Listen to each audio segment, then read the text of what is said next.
Ya, terkait dengan seringnya demo dengan judul hanya masalah upah minimum regional, maka saya sebetulnya sejak tahun 75 sudah ngurus namanya lembaga bipartit.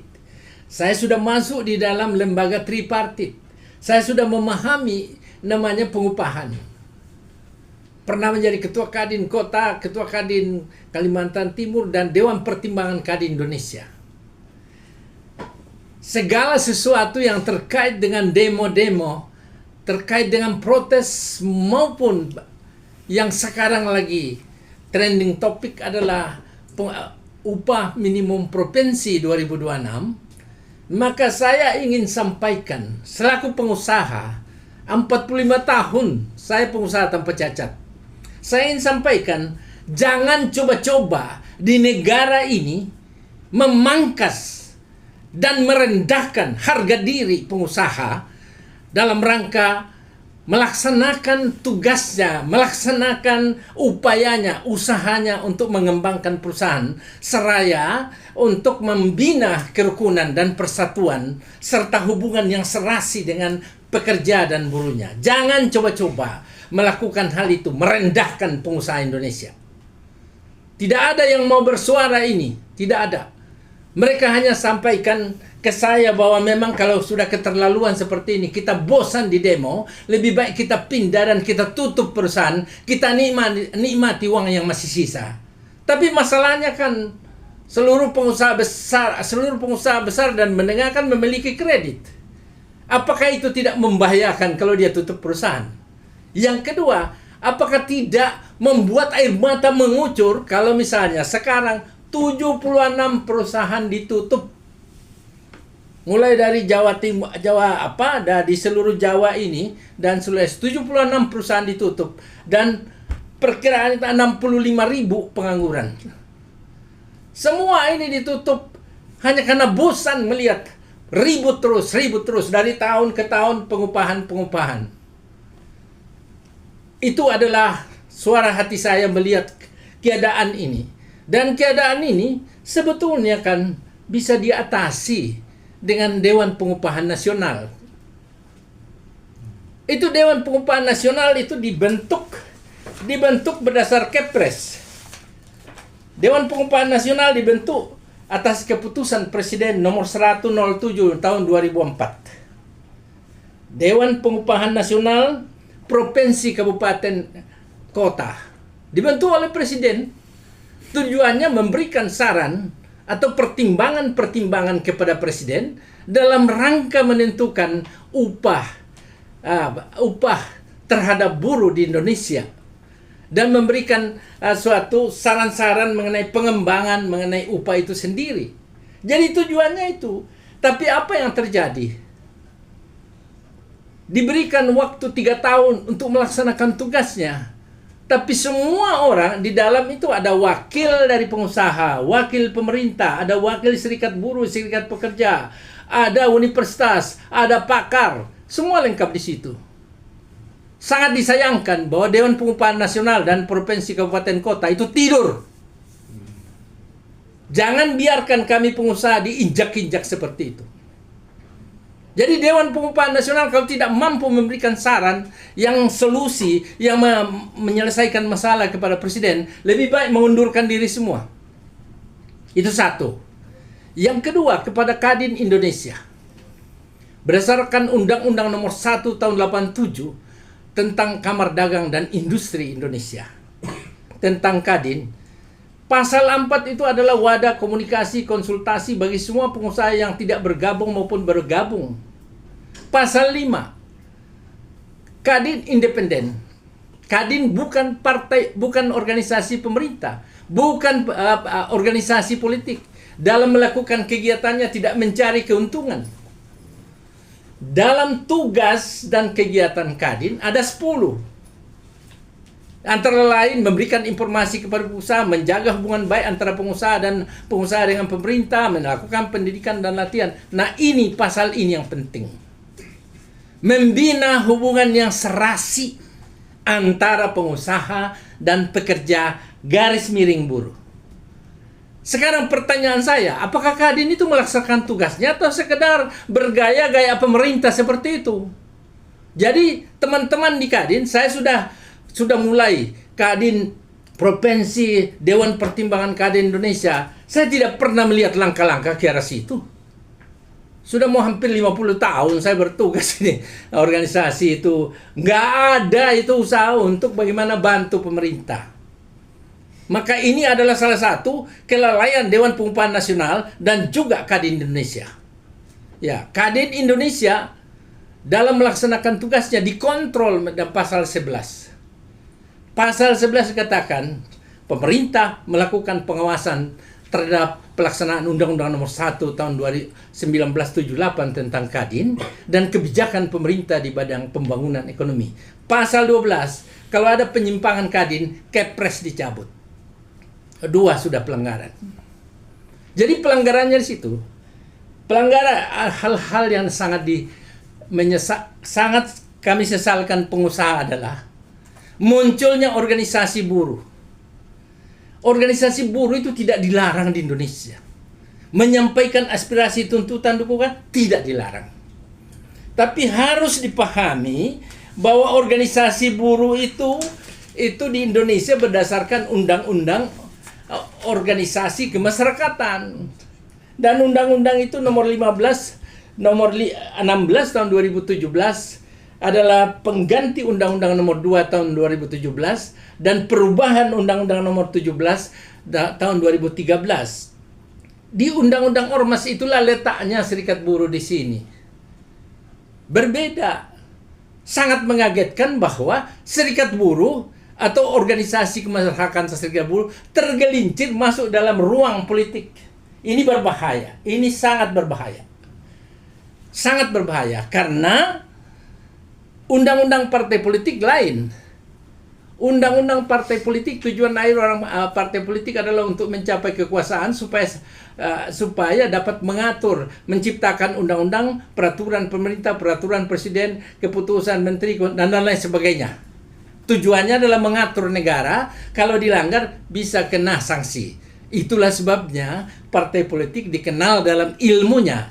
Saya 5 tahun mengajar sistem politik. Ilmunya dikatakan mereka adalah pressure group, kelompok penekan. Jadi kelompok penekan kalau dilanggar yang diciptakan itu kena hukuman. Nah, beda dengan organisasi kemasyarakatan. Organisasi kemasyarakatan tujuannya itu adalah supaya mereka berpartisipasi dalam pembangunan demi tercapainya tujuan NKRI berdasarkan Pancasila dan Undang-Undang Dasar. Jadi dibentuk atas dasar kehendak, kepentingan, dan kebutuhan kepentingan. Jadi organisasi ormas ini termasuk serikat buruh adalah kelompok kepentingan. Namanya interest group kalau dalam istilahnya. Interest group. Nah, interest group ini itu ada larangan. Interest group itu bernaung di bawah Undang-Undang Organisasi Kemasyarakatan. Itu ada larangan. Mengumpul yang dilarang. Antara lain mengumpulkan dana untuk parpol. Dilarang. Yang kedua, melakukan tindakan mengganggu ketentraman ketertiban masyarakat. Ada beberapa. Tapi ini yang intinya. Kalau ini dilanggar, maka pencabutan surat keterangan terdaftar. Itulah sebabnya pembina ormas, Bapak Menteri Dalam Negeri, mesti di sana itu ada dirjen yang mengatasi ini, dilihatlah akte notarisnya. Apakah ini serikat buruh berasaskan Pancasila atau bagaimana? Apakah tujuannya seperti ini atau bagaimana? Kalau lain di aktenya, lain yang dilakukan, pecat. Jadi jangan kita kamuflase di sini seolah-olah mengurus kepentingan buruh atau bergerak dalam partai politik. Ini yang terjadi. Jadi harus diluruskan ini. Mengurus buruh silakan karena tidak dilarang. Tapi utarakan dengan apa? Tidak boleh mengganggu ketertiban dan ketertiban masyarakat. Ini jangan ribut-ribut, demo terus, apa semua. Seolah-olah memancing Bapak Presiden supaya memikul tanggung jawab tambahan lagi. Nah, itu yang saya sampaikan supaya introspeksi serikat buruh lah. Kalau mengurus serikat buruh itu harus berasal dari buruh. Jadi kerja di perusahaan mana dia itu orang. Nanti naik pada tingkat daerah, tingkat nasional akan kelihatan track recordnya. Jangan ngamuk-ngamuk, tahu semua buruh kehilangan pekerjaan karena pengusaha bosan. Rasanya memuntah melihat keadaan seperti itu. Pengusaha merasa bosan sekali. Kalau tutup perusahaan, apakah serikat buruh mau tanggung penderitaan orang? Jangan rendahkan pengusaha. Jangan harga diri kami diinjak-injak seperti itu. Kami ini ingin melakukan produksi, menampung, membuka lapangan kerja, dan kami ingin menciptakan, mendukung pembangunan dan peningkatan perekonomian nasional. Kami loyal kepada Bapak Presiden dan Wakil Presiden. Kami loyal kepada NKRI sebagai pengusaha. Kita tidak akan membangkang terhadap peraturan yang tidak, termasuk sanksi kalau ada yang salah. Kita tidak pernah. Tapi jangan diinjak-injak. Mungkinkah serikat buruh bertanggung jawab kalau ada pergolakan dalam perusahaan akibat rongrongan dia? Ini saya minta supaya segera dihentikan cara-cara seperti ini. Jadi penyaluran aspirasi bukan seperti itu. Diorganisir masuk dalam ruang politik. Ya, itu berbahaya. Nah, untuk Kementerian Tenaga Kerja, sudah jelas tugas pokoknya. Bagaimana supaya mengurus. Saya dulu tahun 78 sudah di bawah Pak Sudomo, dirjennya itu adalah Pak Utoyo Usman. Saya masuk lembaga tripartit mewakili Kadin Kalimantan Timur sebagai ketua umum, namanya Dirjen Pembinaan dan Perlindungan Tenaga Kerja.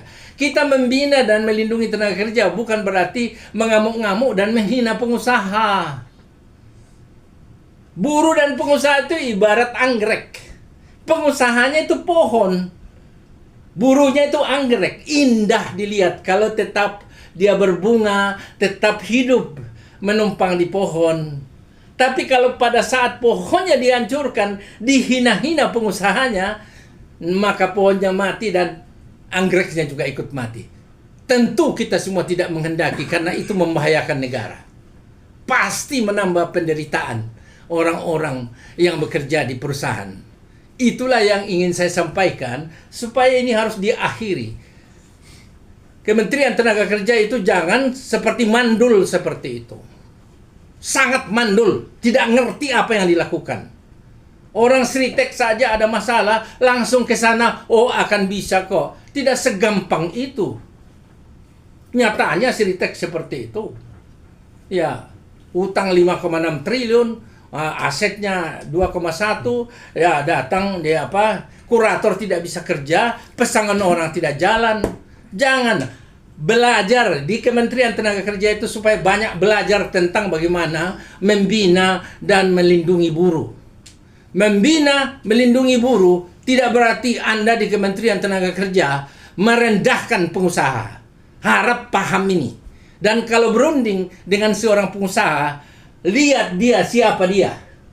Apakah ada perusahaannya atau tidak. Jangan mewakili pengusaha atau tidak punya perusahaan, bahkan tidak ngerti yang namanya bagaimana menolong sesama manusia yang tenaga kerja dan buruh itu. Ya, jadi itu jangan semua di negara ini saya terpaksa bersuara. Karena di negara ini ada kecenderungan kementerian, ada beberapa kementerian, tidak semua. Kalau ada masalah seperti burung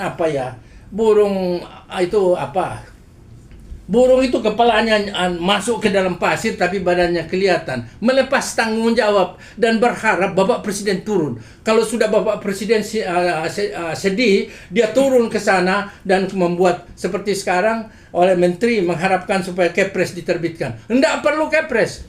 Evaluasi kembali Dewan Pengupahan Nasional, Dewan Pengupahan Provinsi, Kabupaten, Kota. Evaluasi. Tidak perlu Kepres. Kepres sudah ada. Kemudian peran Kadin Indonesia itu apa di situ?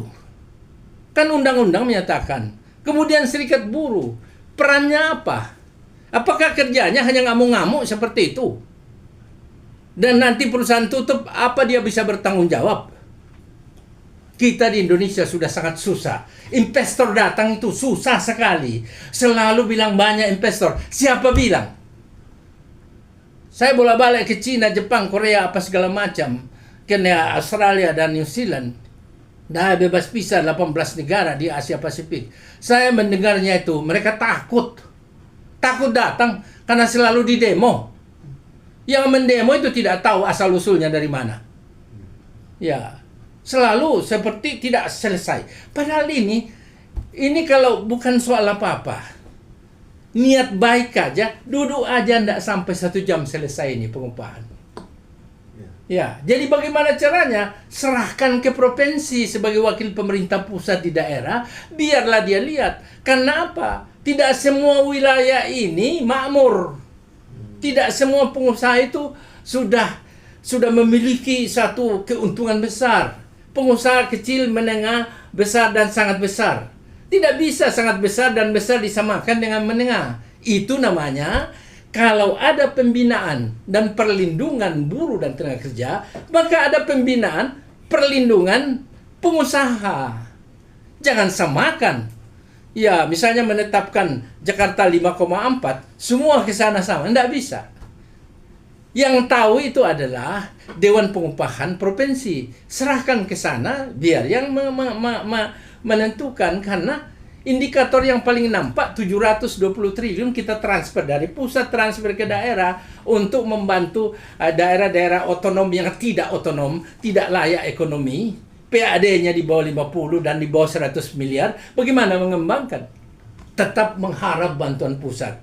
Nah, bagaimana kalau ditetapkan secara nasional? Tidak bisa. Itu tidak bisa. Namanya membunuh pengusaha. Dan banyak pengusaha-pengusaha kecil, menengah yang berniat baik, mengembangkan, ya jangan diganggu seperti itu. Nanti komplain, perselisihan timbul karena tidak memenuhi yang ditetapkan seperti itu. Jadi saran saya, berikan kepada provinsi supaya itu ditangani secara profesional, berdasarkan kelayakan dan kemampuan perusahaan yang ada di daerah. Itu. Kalau ada pertanyaan, silakan. Artinya secara regulasi sudah lengkap, sebenarnya sudah ada. Lengkap sekali. Dan ini berarti tinggal implementasi dari regulasi tersebut, dan jangan sampai hanya menimpakan kesalahan itu di tingkat pusat, dalam hal ini presiden gitu Pak ya? Ya, regulasi terkait dengan serikat buruh kan undang-undang ormas sudah ada. Ya, dilarang mengganggu keamanan dan ketertiban masyarakat. Iya kan? Ngamuk-ngamuk apa maksudnya mau mogok? Mogok apa? Yang memimpin kok merangkap presiden serikat buruh, kok presiden partai buruh. Dari mana? Di seluruh dunia mana bisa bergabung seperti itu? Nggak bisa. Kepentingan apa yang dibawakan? Nanti kalau misalnya kami pengusaha bosan dan muak melihat hal itu, kita tutup perusahaan, mau apa? Tapi kita tidak mau membuat presiden serba sulit untuk memimpin negara ini. Kepahitan apapun tetap dijalankan, cuma harus ada jalan keluar. Sudah cukup untuk buruh, perhatikan undang-undang ormas. Untuk Dewan Pengupahan Nasional, Kepres sudah keluar. Tapi tidak kerja. Sudah ada pakar, universitas, ada pemerintah, ada wakil buruh, wakil pengusaha. Nggak kerja. Kenapa? Karena orang yang duduk hanya menunggu honor. Nah, yang ketiga, Kamar Dagang yang mewakili pengusaha juga tidak memerankan perannya sesuai Undang-Undang Nomor 1 Tahun 87. Sudah cukup. Legislasi, undang-undang, aturan, semua sudah cukup. Tataran implementasi ini, kenapa tidak berjalan? Karena mereka tidak melaksanakan fungsinya. Kementerian Tenaga Kerja juga tidak mampu untuk melakukan tugasnya. Dan menunggu supaya Bapak Presiden sengsara mengurus hal-hal sebab yang kecil ini. Jadi jangan ada beberapa menteri itu sedikit-sedikit, atau ada lembaga sedikit-sedikit tidak mampu mengurus, ya kita tunggu keputusan Bapak Presiden. Ya nggak usah jadi menteri. Nggak usah jadi menteri. Saya ngomong ini karena kepentingan saya sebagai pengusaha. Saya ngomong ini karena saya sayang kepada negara. Saya ngomong ini karena saya sangat hormat kepada upaya Bapak Presiden. Kesengsaraan beliau itu menyerahkan nyawa hidupnya untuk bagaimana supaya kita tumbuh perekonomian. Tapi digunting sana, digunting sini, demo sana, demo sini. Nggak bisa seperti itu. Jadi Pak John, sebenarnya bisa disimpulkan masalah buruh ini saat ini telah dipolitisir begitu Pak ya? Ya, kenapa ya? Juga kalau bilang dipolitisir, dia tergelincir pada aspek politik. Bukan dipolitisir, tergelincir. Ya, karena atribut-atribut yang selama ini baju apa, ya seperti itulah. Dan rata-rata mengganggu ketentraman ketertiban masyarakat. Ya. Polarisasi demo itu jangan, sudah mulai saatnya sekarang dihentikan, enggak usah lagi. Jadi kalau masih demo, ini kemarin itu ada di televisi bahwa sudahlah. Dari dulu sampai sekarang keluar terus demo muak, bosan, apa semua. Enggak apa-apa, kita tinggalkan Indonesia, kita berusaha, atau kita tinggalkan perusahaan kita tutup, biar nganggur semua itu, dan kredit di bank hancur. Oh, mau itu? Saya bersuara ini, saya sangat sayang kepada Serikat Buruh. Karena dulu itu, saya adalah Ketua Umum PUSPI, Pusat Urusan Permusyawaratan Pengusaha Indonesia, yang membahas masalah bagaimana keserasian hubungan buruh, pengusaha, dan pemerintah, tripartit dulu, tahun 78. Itu saya dulu ketuanya, PUSPI, Pusat Urusan, yang menjelma dengan Apindo. Tapi Apindo keluar di televisi, tapi sebetulnya sangat tidak mengerti apa yang dikerjakan. Pak John, kalau di tingkat kelayakan UMP di tingkat provinsi, menurut Pak John, apakah sudah sesuai dengan standar provinsi, Pak? Kita tidak bisa tentukan karena serahkan gubernur. Karena pada tingkat gubernur itu kan ada beberapa, dan di riset, diteliti, di bagaimana kebutuhan fisik minimal itu di situ, kebutuhan fisik, kelayakan kebutuhannya itu gubernur nanti mengatur dengan berbagai timnya, sehingga dia lihat. Misalnya dia perusahaan besar, ya tidak sama dengan perusahaan menengah. Nah, sehingga ada beberapa diambil misalnya jalan tengah, tapi sangat berbahaya kalau diseragamkan. Ya, sangat berbahaya. Jadi memang jadi seperti Serikat Buruh bilang sama aja orang makan tempe sini dan harga sana. Enggak, bukan begitu menghitungnya. Jangan cuma mikirin itu buruh. Mikirin juga kami pengusaha. Ya, pengusaha kalau misalnya sudah syukur-syukur saya lanjutkan perusahaan saya dengan memberikan gaji. Gaji di perusahaan saya itu semuanya itu 4 kali lipat dari UMR. 4 kali lipat. Jadi jangan ribut soal ini. Kasih aja bagi pengusaha besar di daerah, provinsi gubernur akan tentukan dengan berunding dengan bupati wali kota. Jadi yang tahu di daerah itu. Bagaimana mungkin Jakarta tahu menentukan harga, menentukan upah minimal provinsi? Kalau dia di Jakarta, mereka tidak tahu, tidak ngerti, bahkan sangat minim pengetahuannya, tidak profesional. Tidak profesional. Kalau orang profesional itu berunding sama gubernur, berunding sama bupati wali kota, karena dia paling terdepan sebagai wakil pemerintah di daerah. Nah, jadi apa yang sekarang menurut saya, bagaimana upah minimum tahun lalu terpaksa Pak Prabowo November turun tangan menaikkan 6,5. Kasihan.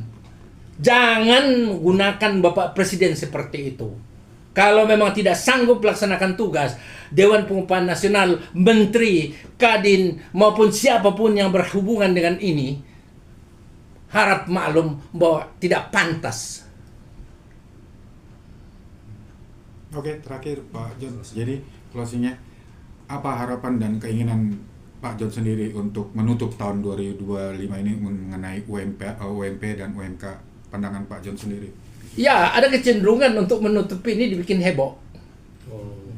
Maka saya usul kepada Bapak Presiden, jangan ikuti kemauan untuk memperalat Bapak Presiden menciptakan peraturan pemerintah.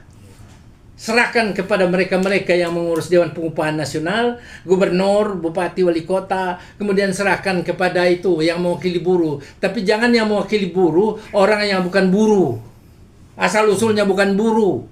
Dan jangan bergerak dalam dua lini, politik maupun organisasi kepentingan ormas. Yang kedua, serahkan juga kepada Kadin, bangunkan tuh Kadin. Jangan cuma dapat fasilitas besar tetapi tidak mengurus membantu negara. Kalau ngomong di televisi luar biasa seperti dia aja yang tahu, padahal sebetulnya sangat tidak tahu. Saya hampir 40 tahun itu 30 tahun ngurus Kadin. Oke, makasih Pak John. Ya, memang. Jadi sekali lagi tujuan saya adalah hanya untuk supaya Bapak Presiden jangan ditarik-tarik masuk menyelesaikan masalah ini. Semua pihak yang terlibat harap tahu diri dan selesaikan ini. Ya, saya yakin asal ada niat baik pasti selesai. Pak, satu lagi Pak, tentang agar masyarakat tidak terpolarisasi Pak dengan keadaan ini Pak, dan tetap mendukung dari pemerintah gitu. Ya, agar masyarakat tidak terpengaruh terhadap ajakan-ajakan demo, sebaiknya itu pahami penjelasan saya. Sebab tidak mungkinlah yang mengajak demo bisa memberi makan kalau kami pengusaha menutup perusahaan. Mau apa? Ya, kami perusahaan sudah bosan, kesempatan kalau saya perusahaan nakal. Oh, udahlah, kau malah saya suruh demo kau. Saya tinggalin itu kredit saya.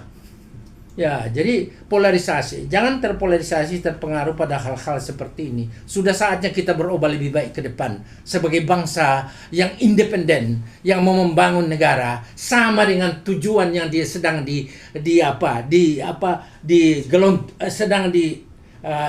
ikrarkan oleh Bapak Presiden. Kita dukung Bapak Presiden, tapi jangan tarik Bapak Presiden menyelesaikan hal-hal yang pinak seperti itu. Oke, cukup ya.